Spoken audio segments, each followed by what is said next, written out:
Experienced survivalists trade specific seeds for guns, ammunition, and precious metals. These aren't ordinary garden seeds, they're reproductive assets that multiply indefinitely, creating permanent food security that silver and gold cannot match. I'm Frank Miller with Heritage Garden Wisdom, and the seeds I'm revealing today represent survival infrastructure worth more than any finite asset you can stockpile. One seed planted correctly becomes 50 plants, then 500 plants, then infinite food production requiring zero inputs forever. While preppers stack silver coins, the most prepared survivalists are acquiring seeds that reproduce themselves eternally. Subscribe to Heritage Garden Wisdom right now if you're serious about assets that actually matter when supply chains collapse. We expose survival strategies that create independence from systems destined to fail. Hit that like button and drop a comment telling me which reproductive seeds you're already propagating, or which ones you want to prioritize.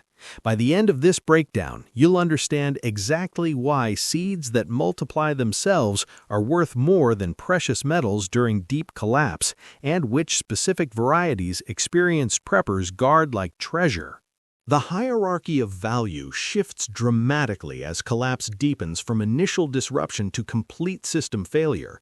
Right now, in relatively stable society, precious metals make logical sense as stores of value. Silver and gold hold purchasing power, they're portable wealth, they're insurance against currency devaluation. Preppers accumulate silver and gold because they understand that fiat currency is fundamentally just paper backed by failing confidence. That strategy has merit during the early stages of collapse when trading still occurs and people accept metals as payment for goods and services. During initial disruption, you can trade silver for supplies and gold for equipment. But as collapse progresses beyond the point where stored food depletes and supply chains permanently break, something fundamental shifts in value perception. Food becomes more valuable than currency. Seeds become more valuable than silver. The capability to produce food becomes more valuable than any quantity of precious metals you can transport. Understanding this progression is critical for survival planning. First comes immediate survival priorities: water, shelter, security. Then comes food consumption from stockpiles that sustain you for months, perhaps a year if you've prepared extensively. But then the critical question emerges. What happens when your canned goods run out? Your freeze-dried meals are consumed. Your stored food depletes completely. At that point, precious metals cannot save you because there's no food available to purchase at any price. The stores are empty, the supply chains are shattered, and nobody is selling food because everyone who possesses food is consuming it themselves to survive. That's when seeds become the most valuable asset in existence, because seeds represent the ability to create food from nothing but soil, water, and sunlight. Seeds are hope materialized. Seeds are future calories. Seeds are survival extending beyond your stockpile's expiration. But not just any seeds provide this value.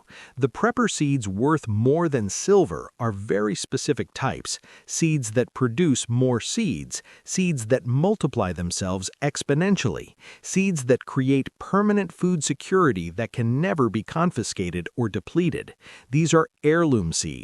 But not just any heirloom varieties.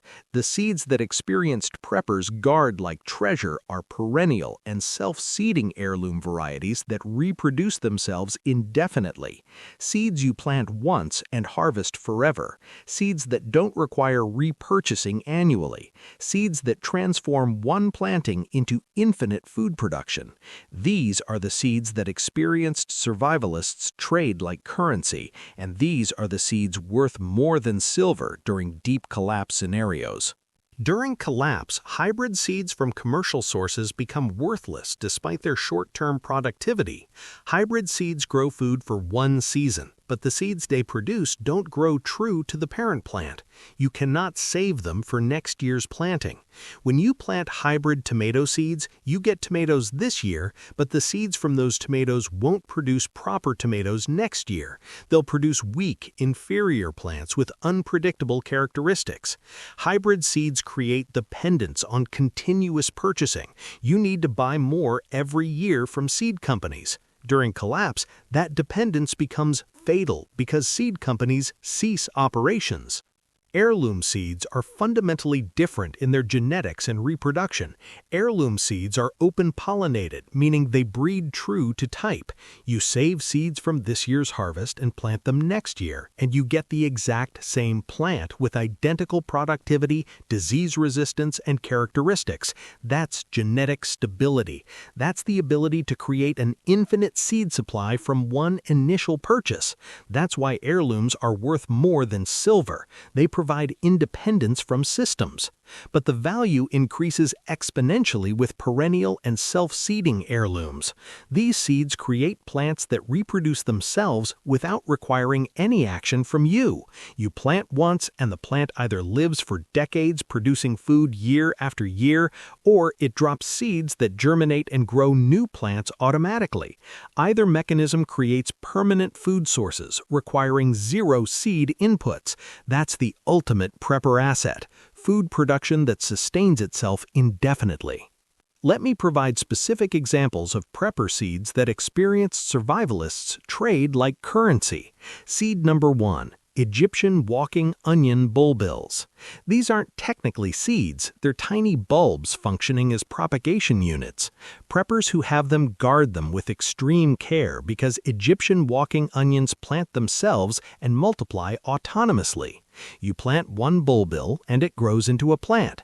That plant produces more bulbils at the top of its stalk. Those bulbils get heavy, the stalk bends over under the weight, and they plant themselves into the soil.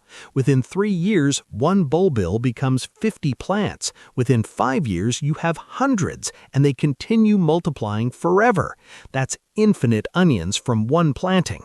In a collapsed scenario, that's worth more than any amount of silver because silver cannot create food, but that one bulbil creates infinite food production. Preppers who possess Egyptian walking onions trade them carefully because they know their value.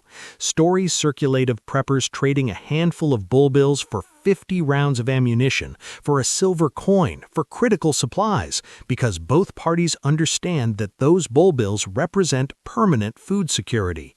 They're not trading vegetables, they're trading survival infrastructure. Seed number 2. Perennial kale cuttings, specifically tree collards and Dobinton's kale. These don't produce seeds at all. They reproduce through cuttings taken from established plants. That makes them even more valuable because you cannot simply purchase seeds from a catalog.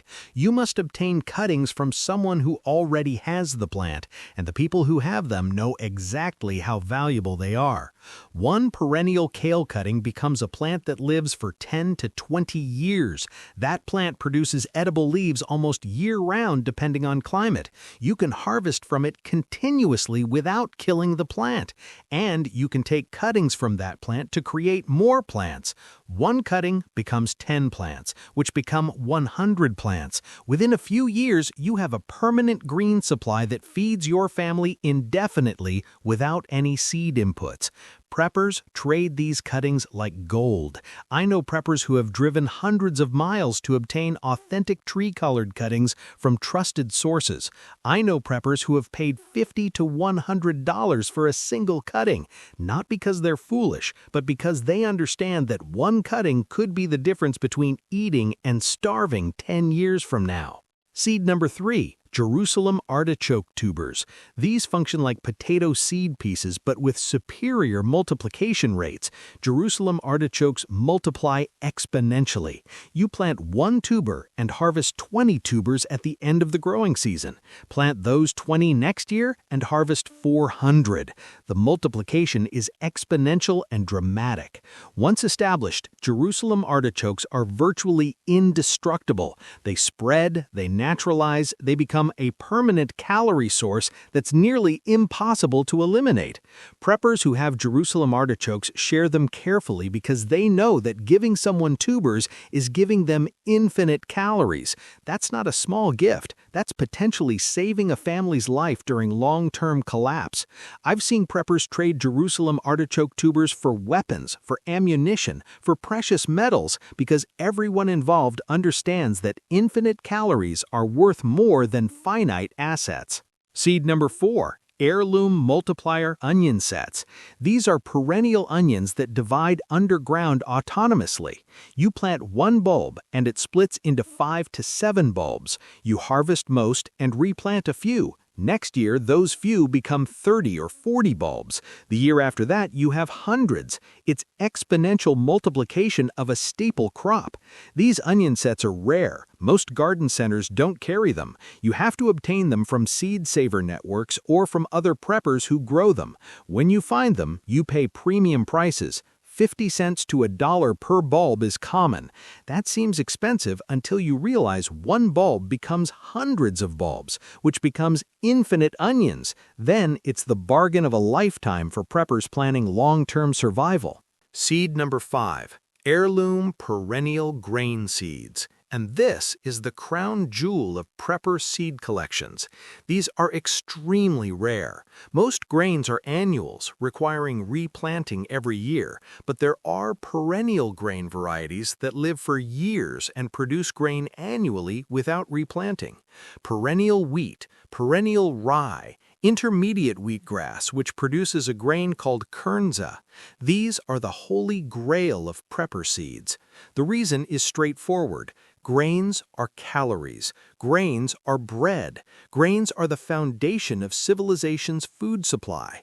Perennial grains mean you never have to replant. You never need seed inputs. You harvest grain every year from plants that simply keep living.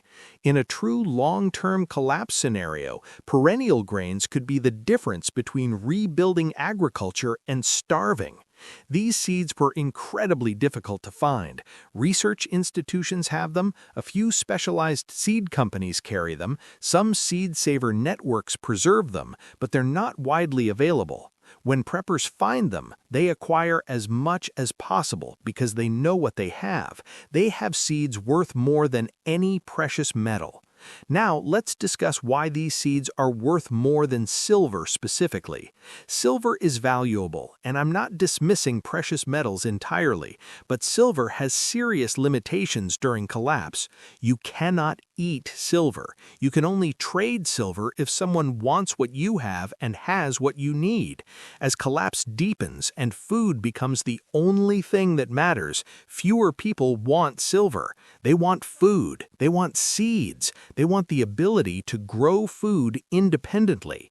Imagine it's 3 years into collapse. Society has fragmented. Supply chains are gone. Most people's stockpiles are depleted. You have silver coins and you're trying to trade for food. You find someone with extra food and offer silver. They refuse. Why would they want silver when they can't eat it, can't grow it, and it doesn't help them survive? But if you had Egyptian walking onion bulbils, if you had perennial kale cuttings, if you had Jerusalem artichoke tubers, they would trade because those seeds create permanent food for them. This is the fundamental difference between finite assets and reproductive assets. Silver is finite. Once you trade it, it's gone. But seeds multiply. If someone trades you food for seeds, they get the food now, and you get seeds that create infinite food later. You both win. That's why seeds become the ultimate currency during deep collapse. They're valuable to everyone. They solve everyone's problem, and they multiply in value over time. Here's what experienced preppers understand that beginners don't. Your prepping strategy needs to shift from stockpiling consumables to acquiring reproductive assets. Canned food is consumable. Once you eat it, it's gone. Ammunition is consumable. Once you fire it, it's gone. Silver is transferable but finite. Once you trade it, it's gone. But seeds reproduce. They multiply. They create more of themselves indefinitely. A prepper with $10,000 in silver might survive longer than a prepper with nothing, but a prepper with $10,000 invested in reproductive seeds will outlast them both, because silver depletes while seeds multiply. 10 years into collapse, the silver prepper is broke and starving. The seed prepper has established food systems producing hundreds of pounds of food annually without any external inputs. Who's better prepared? This is why the smartest preppers are shifting investment from precious metals to survival seeds right now. They're not abandoning metals entirely, they're balancing. They're keeping some silver for near-term collapse trading, but they're putting serious money into acquiring every perennial and self-seeding heirloom variety they can find, because they know that long-term survival depends on food production, not portable wealth. Here's what you need to do right now if you want to acquire these prepper seeds before they become impossible to find. First, join Seed Saver networks.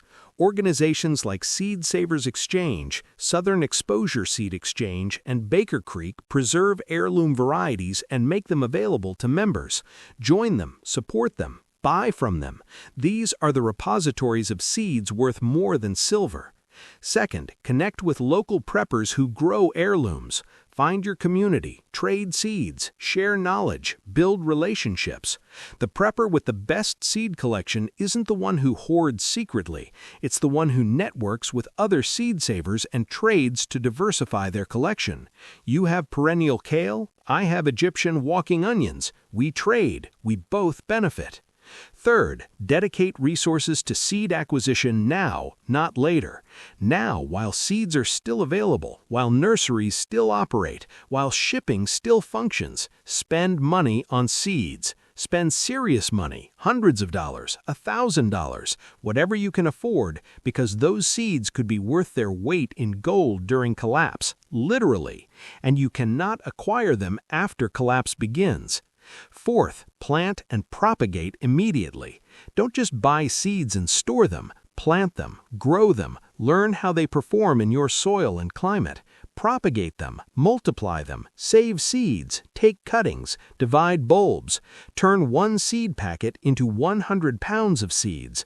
Turn one perennial cutting into 50 plants. Build your seed bank through active propagation. Fifth, protect your seed collection. Don't advertise what you have. Don't post on social media about your rare heirlooms. Operational security matters. During collapse, people will steal food, they'll steal supplies, and they'll definitely steal seeds if they understand what they represent. Keep your seed collection private. Share carefully with trusted people, but don't broadcast publicly. If this breakdown from Heritage Garden Wisdom changed your prepping priorities from metals to reproductive seeds, subscribe right now, because we're covering specific seed acquisition and propagation strategies in upcoming content. Share this with preppers who need this perspective shift. Drop a comment telling me which reproductive seeds you're prioritizing. I want to know who understands what's coming. I'm Frank Miller, and this is Heritage Garden Wisdom, where we prepare by planting the future.